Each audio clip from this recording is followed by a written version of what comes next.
आग। हजरत नूह के बाद की एक कदीम और ताकतवर कौम। हमसे ज्यादा शानो शौकत वाला कौन है? हम ही इस जमीन के वारिस हैं और हम ही हमेशा रहेंगे। वो जमीन पर अपने आप को खुदा मानने लगे। वो बड़े बड़े पहाड़ों को तराश कर उनसे महल बनाते थे और फख्र से कहते थे, देखो हमने कितने अजीम शान महलात बनाए हैं, क्या कोई इनको गिरा सकता है? ये लोग हजरत नूह की नस्ल से थे और उनके बेटे साम की औलाद में से शुमार होते थे। अल्लाह ने उनको जिस्मानी ताकत, खूबसूरती, खुशहाली और वसाइल में खूब नवाजा था। हमारी ये खुशहाली कौन छीन सकता है? जो हमसे टकराएगा हम उसे बर्बाद कर देंगे। उनके बदन पहाड़ों जैसे मजबूत, उनके कद्दे कामत बादलों को छूते हुए और उनके शहर पहाड़ों के दामन में। हमें इस पहाड़ को काट कर उसमें आलीशान महल तैयार करना है। क्या तुमने नहीं देखा तुम्हारे रब ने आद के साथ क्या किया? एरिम वालों के साथ, सुतूनों वाले, जिनकी मानिंद कोई कौम जमीन में पैदा नहीं की गई। ये कौम जजीरा अरब के जनूबी हिस्से में मौजूदा यमन और ओमान के दरमियान एक इलाके अहकाफ में आबाद थी। अहकाफ का मतलब है रेत के बड़े बड़े टिले। इस इलाके में खूबसूरत बागात थे, चश्मे बहते थे और जमीन जरखेज थी। ये सरसब्ज जमीन, ये फल, ये बागात, क्या कोई है जो इन्हें तबाह कर सकता है? उनका शहर इर्म के नाम से मशहूर था, जिसे जातुल इमाद कहा जाता है, यानी ऊंचे सुतूनों वाला शहर। कौम आद अपनी जिस्मानी ताकत और इंजीनियरिंग के कमाल के बायस मशहूर थी। वो ऊंचे ऊंचे महल्लात और मजबूत इमारतें बनाते थे। उनकी इमारतें सुतूनों पर खड़ी होती और आसमान से बातें करती मालूम होती। वो जमीन पर अपने आप को सबसे ज्यादा ताकतवर समझते थे। वो फख्र से कहते थे, हम ही इस जमीन के वारिस हैं और हम ही हमेशा रहेंगे। ये गुरूर और ये तकब्बुर ही उनकी बर्बादी का सबब बना। वो इस हकीकत से गाफिल हो गए कि जिस रब ने उनको कुव्वत दी है वही उनसे ये कुव्वत छीन भी सकता है। वक्त गुजरता गया और उनके दिलों में कुफ्र और सरकशी मजीद बढ़ती गई। फिर अल्लाह ने उनकी तरफ अपना पैगंबर हजरत हूद अलैहिस्सलाम भेजा।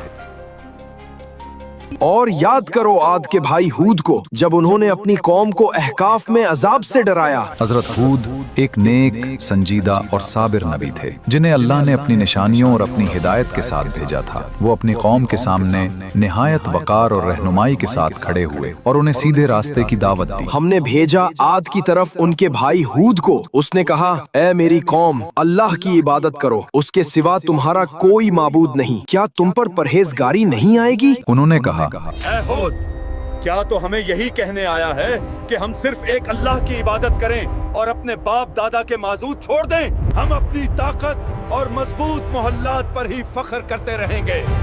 तेरा कहा हम हरगिज़ न मानेंगे। हूद अलैहिस्सलाम ने अपनी कौम को उनके आमाल की निशानियां दिखाईं, उनसे उम्मीद और हिदायत की अपील की और उन्हें बुराई से रोका। मगर कौम आद की संजीदा अक्सरियत हूद अलैहिस्सलाम की नसीहत को नजरअंदाज करती रही और बाज ने तो खुले अल्फाज में उनकी बात का मजाक उड़ाया और कहा, ऐ हूद, तुम हमें एक खुदा की दाद देते हो और उस खुदा से डरने को कह रहे हो जो दिखाई नहीं देता।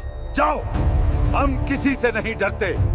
क्या इस कायनात में कोई हमसे भी ज्यादा ताकतवर है? अगर हमसे दोबारा ऐसी बात की और बुतों को छोड़ने के लिए बोला तो हम तुम्हें मार डालेंगे। इन अल्फाज में नसीहत थी, तलकीन थी और एक आखिरी तंबीह थी। मगर जिन दिलों में गुरूर ने घर कर रखा हो, वहाँ नसीहत की आवाज पत्थर की मानंद टक्कर खाकर टूट जाती है और उन्होंने ये तक बोल दिया कि जाओ, ले आओ, अल्लाह का वो अजाब है जिससे तुम डराते हो।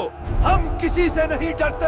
हजरत हूद अलैहिस्सलाम की मुसलसल दावत के बावजूद कौम आद ईमान ना लाई, बल्कि हुरूर और तकब्बुर में डूबी रही। जब अल्लाह ताला ने उनकी आजमाइश का वक्त मुकर्रर किया तो पहली निशानी कहत के जरिए उन पर अजाब का आगाज हुआ। बारिशें रुक गईं, जमीन की रूह खुश्क होने लगी। एक दिन वही आसमान जो उनके बाहों को सैराब करता था खामोश हो गया। बादल आना बंद हो गए, दरिया सुकड़ गए, नदियों की रवानी रुक गई। सुबह की हवा में जो ठंडक थी वो अब गर्म हो चुकी थी। हवाएं चलती भी थीं तो रेत के जर्रात उठा। सब जमीन आहिस्ता आहिस्ता पीली, फिर भूरी, फिर राख जैसी बनने लगी।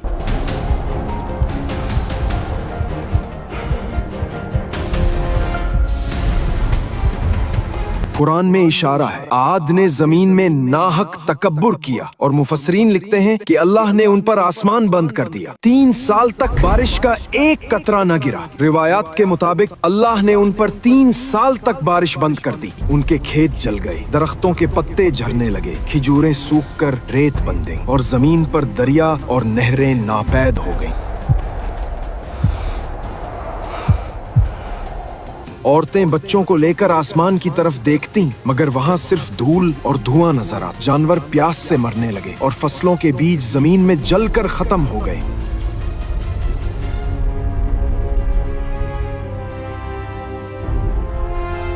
लोग आसमान की तरफ दुआएं करने लगे, अब तो सारा पानी खत्म हो गया, पता नहीं ये बारिश कब होगी। उनके सरदारों ने कहा, ये दुआ नहीं, मजाक था। उनके दिलों में तौबा नहीं बल्कि तकब्बुर था। जाओ हौद से कहो, अगर वो सच्चा नबी है तो अपने खुदा से कहे कि बारिश बरसाए। हजरत हूद अलैहिस्सलाम ने फरमाया, मेरे रब के पास सब कुछ है, लेकिन जब तुम उससे मुंह मोड़ चुके हो तो अब तुम पर रहम नहीं बल्कि आजमाइश है। फिर एक दिन आसमान पर 3 बादल नमूदार हुए, एक सुर्ख, एक सफेद और एक सियाह। ये बादल ना आम थे ना खामोश, बल्कि आसमान पर ऐसे टके हुए थे जैसे फैसले का इंतजार कर रहे हो। फिर आसमान से एक फरिश्ता नाजिल हुआ। उसकी आवाज वादी के एक सिरे से दूसरे सिरे तक गूंज गई। ऐ कौमे आद, तुम पर तुम्हारे रब का इम्तिहान आया है। ए कौमे आद, तुम्हारे रब की तरफ से तुम्हारे लिए एक इम्तिहान है। इनमें से एक बादल चुनो। कौम के सरदार एक दूसरे की तरफ देखते हैं और कहते हैं, हमें सुर्ख बादल चुनना चाहेगा। नहीं, सुर्ख बादल में कुछ नहीं होगा, हम सफेद बादल चुनते हैं। ओह, इसमें पानी होगा। नहीं, काला बादल, काले बादल में पानी है, वो हमें सैराब करेगा, वही रहमत है। उन्होंने सियाह बादल चुना, मगर वो नहीं जानते थे कि उस बादल में रहमत नहीं बल्कि कहर छुपा हुआ है। फिर वो फरिश्ता गायब हो गया और वादी पर सन्नाटा छा गया। उनके चेहरों पर खुशी थी, लेकिन आसमान पर गुस्सा छा रहा था। बादल उनकी वादी की तरफ बढ़ता जा रहा था, आसमान सियाह होता जा रहा था। ए हो, देखो, तुम्हारे खुदा ने हमारे लिए बादल भेज दिया। हवा में नमी और ठंडक बढ़ने लगी। सब लोग खुशी और तकब्बुर से बारिश का इंतजार कर रहे थे। देखो, यही तो है वो बादल, ये पानी वाला बादल है। अचानक वो बादल जो नरम लग रहा था भारी और बिजलियों से भरपूर होने लगा। उसकी गर्ज दिलों को दहला देने वाली थी और उसकी हरकत किसी आम बादल जैसी न थी, गोया वो किसी ताकत के हुक्म से चल रहा था। पहले झोंके के साथ रेत के बादल उठे, दरख्त झुकने लगे, पानी के बर्तन उड़ने लगे, औरतों की चादरें हवा में उड़ गईं और ऊंट घोड़े अपनी जगह से हिलने लगे। हवा का झोंका फिर दूसरा आया।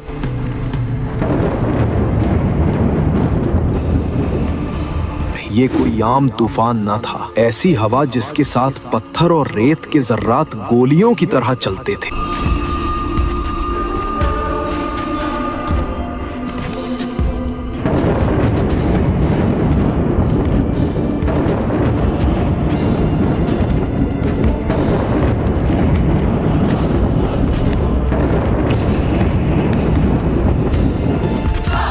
पहाड़ लरजने लगे, महल झुकने लगे। हर झोंके के साथ एक इंसान रेत में उड़ता, फिर जमीन पर गिरता। वो आंधी उन पर 7 रात और 8 दिन बराबर चली। इन 8 दिनों में उनके जिस्म रेत के तनों की तरह जमीन पर बिखर गए।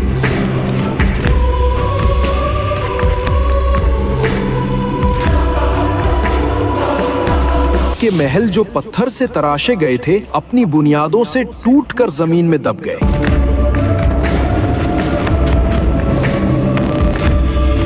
उनके बाग जिनमें कभी खुशबू आती थी, अब रेत के नीचे दफन हो गए।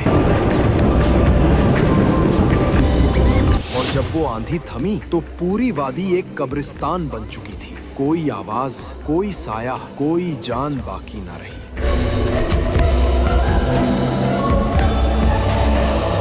और आद को हलाक किया गया सख्त गरजदार जबरदस्त आंधी से। वो उन पर 7 रात और 8 दिन तक बराबर चलती रही। बस देखो तुम उन्हें ऐसे पड़े हुए देखते जैसे खजूर के खोखले तने हो। हवा रुक गई, आसमान साफ हो गया, जमीन पर सिर्फ वीरानी थी।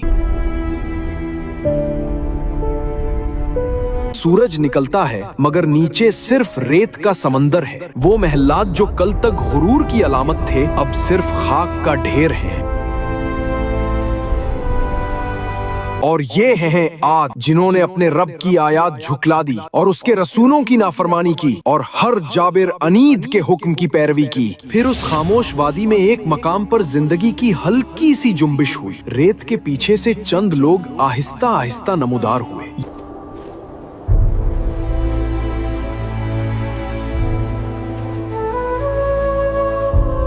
ये वो लोग थे जो हूद अलैहिस्सलाम के साथ ईमान लाए थे, जिन्हें अल्लाह ने एक पहाड़ी गार में पनाह दी थी। कुरान फरमाता है, फिर जब हमारा हुक्म आया हमने हूद और उनके ईमान वाले साथियों को अपनी रहमत से निजात दी।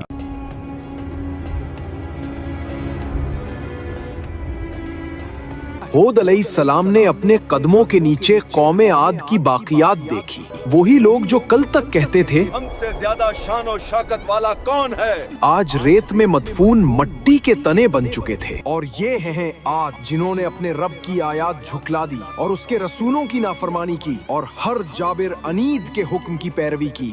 हजरत हूद अलैहिस्सलाम अपने ईमान वालों के साथ पहाड़ के किनारे पर खड़े होकर खामोशी से वादी को देखा और अल्लाह के बारगाह में दुआ की, ऐ मेरे रब तू रहम फरमाने वाला है। हमने तेरी निशानियों को देखा और तेरा इंसाफ समझ लिया। हमें उन रास्तों पर कायम रख जो तेरे मानने वालों के लिए हैं और हमारे दिलों को तकब्बुर से बचा। यूं हूद अलैहिस्सलाम की कौम मिट गई मगर उनकी दावत, उनकी नसीहत और उनकी दुआ कयामत तक बाकी रहेगी।